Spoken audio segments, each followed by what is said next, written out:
That's right, it is that time of year again, folks. Not only is it a time to just gorge out on holiday food, mess around with all the cool Christmas gifts you got, but it's a time for me to give you my list of the top 10 best movies of 2013. And just like last year and the year before that, this list is not a review of movies. This is a very biased and subjective Jeremy Jahns love the shit out of these movies list. If for nothing else, art house moviegoers are gonna hate the first half of this list, and art house moviegoers are probably gonna hate the second half of this list also. But hopefully we'll all just have a lot of fun here. Introductions made, so let's get started.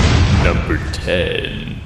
Coming in at number 10 is Bad Grandpa. Told ya, my list, but hey, apparently it still has class. Bad Grandpa was hilarious. I love seeing people get pranked. It was elaborate. It's cool being a fly on the wall in a candid camera kind of situation. The fact is, friends, no movie in 2013 made me laugh as hard as I did in Bad Grandpa. A movie like that's gotta make the list.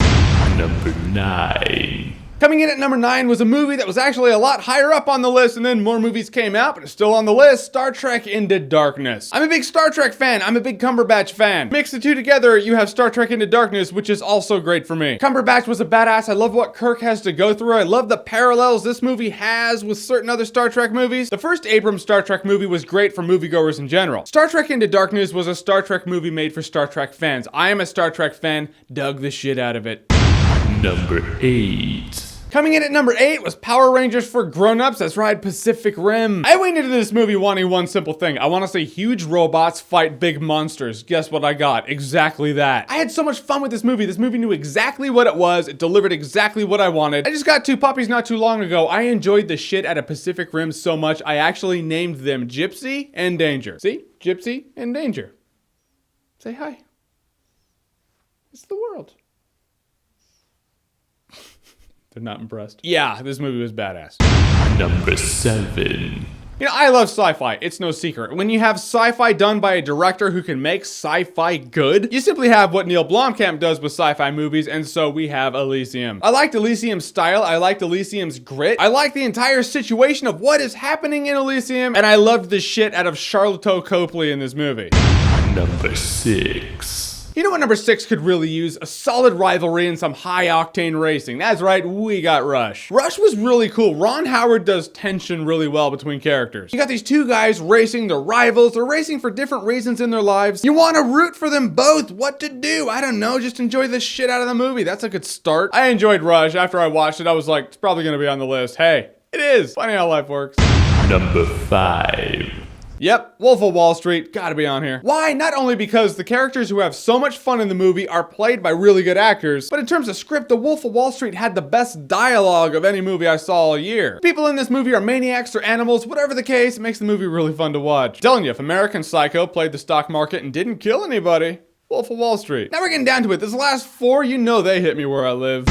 Number 4. Number 4 took my childhood and reminded me why my childhood was really awesome. Saving Mr. Banks, a really heartfelt peek behind the curtain of how Mary Poppins got adapted to the big screen. Great actors in the movie, great moments in the movie. Seeing in this movie how they came up with the iconic Mary Poppins music, it's like watching Michelangelo paint the Sistine Chapel. Just watch this movie and the next 3 movies in this list. These are the necessities, friends.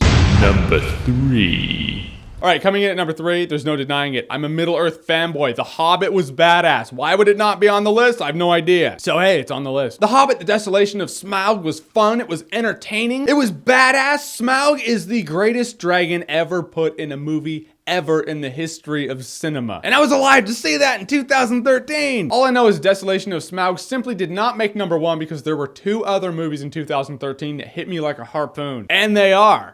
Number 2. This is the movie I'm going to remember for a very long time. And by a long time, I mean years of my life. It is this decade's Schindler's List, and it is 12 Years a Slave. You walk away from this movie, you drive home in dead silence, you think about this movie for days, nights, weekends, holidays. It's tragic, it's powerful. Point is, it's really good. If you haven't seen it by now, you're doing yourself a disservice. Go watch 12 Years a Slave. And also watch...